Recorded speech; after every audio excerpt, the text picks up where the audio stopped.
দাদা আপনার নাম? এই জায়গাটা হাতিডাঙ্গা। হাতিডাঙ্গা। এটা থানা কোথায় পড়ে দাদা? বেলিয়াপাড়া থানা। তো এই সাপটা আপনি কখন দেখেছিলেন? সকালবেলা। সকালবেলা কোনখানে দেখেছিলেন? মানে যে পালঙ্কয় আপনি ঘুমাতেন ওই পালঙ্কর উপরেই ছিল। তো আপনি তখন আমাকে তো ডেকেছিলেন, আমি এসেছিলাম, পাইনি সাপটা। তো এখন আবার কি করে দেখলেন সাপটাকে? এখন তোমার বৌমা দেখলো। কি করে? সেই গর্তই ছিল, গর্ত থেকে বেড়াতে ছিল, তুমি আপনি দেখতে পেলে? মাথাটা বের করেছে, দিয়ে দেখতে পেয়েছে, দিয়ে আমাকে ফোন করেছে, দিয়ে তুমি আস্তে আস্তে, আমি তার আগে পুরোটা গুছিয়ে নিই, দিয়ে যখন সেই পাতাটা আছে পাতাটা ভেঙে ভেঙে নিয়ে যাচ্ছি, দিয়ে আর একটুখানি এতটা বাকি ছিল, দিয়ে ভেঙেছি, বেরিয়ে দিয়ে অতটা ভয় করিনি। সকালে আমি তো সকালে সচেতন বলে গেলাম যে সাপ কেবল ইন্ডিয়ানটাই বোঝে, ভয় করবে না, একটা বাঁশ দিয়ে চেপে রাখবে, বেটা বহুত হরবড় করছে। সকালে একবার ছুটেছি, আবার একবার ছুটতে হলো। তো সাপটা যে রেস্কিউ করলাম, তুমি আনন্দিত তো? তো চলো, জয় হিন্দ, জয় ভারত।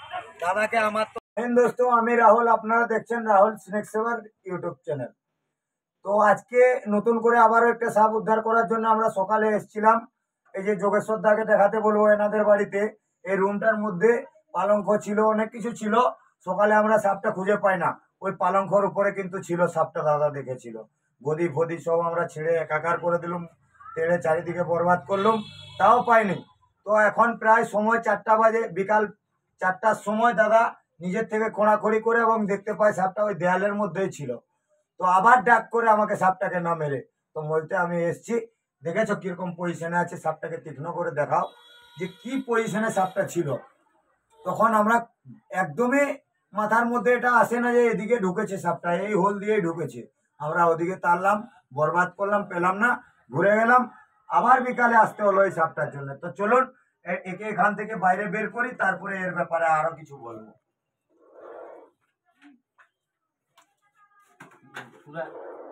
আছে দিন ফাটাই সেটা আসবে আসবে, অবশ্যই আসবে।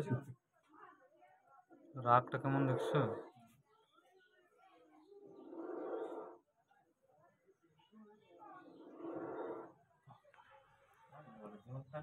বাইরা বাইরা বাইরা বেটা বাইরা, তা ঢুকবি।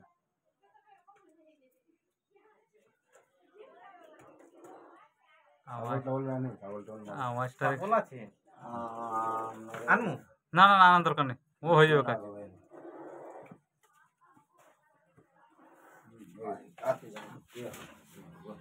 উঠার দরকার নাই জগতি, ধরা আছে। একদম হড়বড়ি করবানি, তোমরা ধীর ধীর করে পিছনে বেরাও, আমিও বেরাবো, একদম হড়বড়াবে না।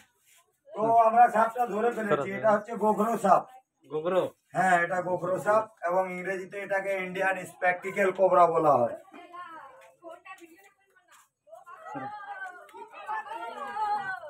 তো চলো একে পিচ রোডের উপরে তুলি, রাস্তাটা ক্লিয়ার রেখেছি, ওখানে নিয়ে যাই।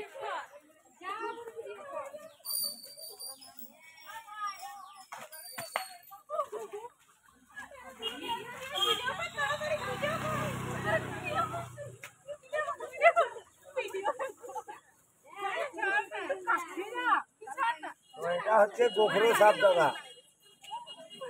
আপনারা কি জানেন এই সাপের কি বিষ আছে? জানেন না। সাপে কামড়ালে কি করা উচিত ওটা জানেন? ওটাও জানেন না। সাপে কামড়ালে যত দ্রুত সম্ভব হাসপাতালে যাবে, মোর ঘরে যাবে নিকো বোকার মতো। কি বললাম? আমি শুধু সাপ উদ্ধার করতে পারি, সাপ নাচাতেও পারি, বাট আপনাকে কামড়ালে আমার বাঁচাবার ক্ষমতা নেই উইদাউট অ্যান্টিভেনম ছাড়া। কি বললাম? উইদাউট অ্যান্টিভেনম ছাড়া।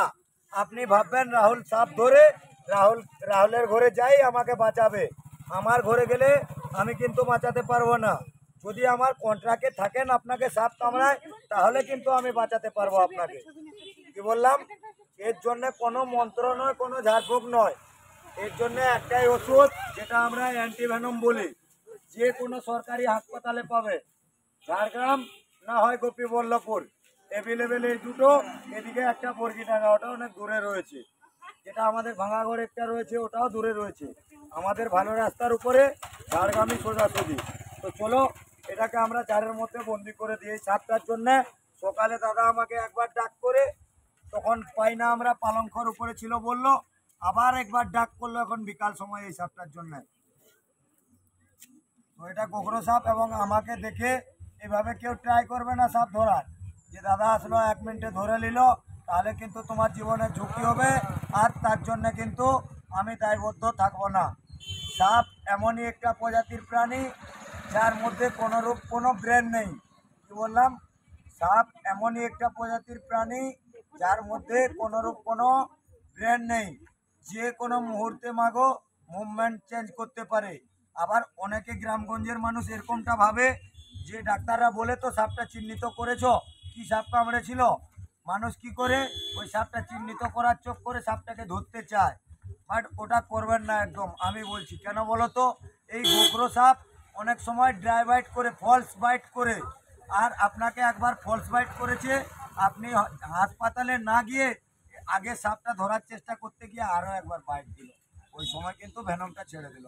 তাহলে আপনাকে প্রথম যে বাইট করেছিল ফলস বাইট, ওতে কিন্তু আপনার প্রাণের কোনো ক্ষতি ছিল না, আপনি ওই সাপটা ধরতে গিয়ে যে ভুলটা করলেন ওতে কিন্তু আপনার প্রাণের ক্ষতি হলো। এরকমটা একদমই করবে না। আর আমার এই ভিডিওটা যদি সকলকে ভালো লাগে, রাহুল স্নেক সেভার ইউটিউব চ্যানেল আছে, আমার চ্যানেলটাকে ফলো করবে এবং লাইক কমেন্ট নিজেদের মধ্যে যতই শেয়ার করবে ততই আপনাদেরকে গুজব থেকে বাইরে আমি আনবো। জয় হিন্দ, জয় ভারত। তো চলো একে বন্দি করে দিই।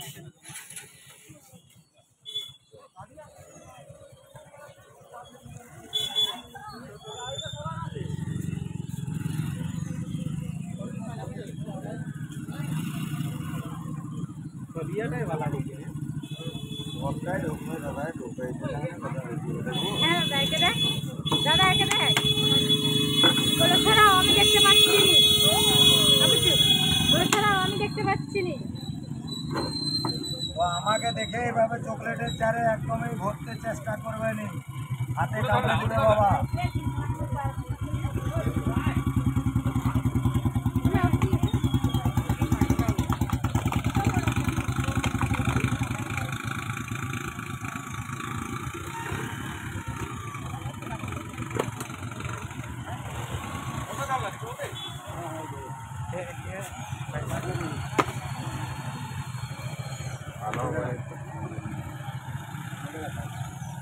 কি আর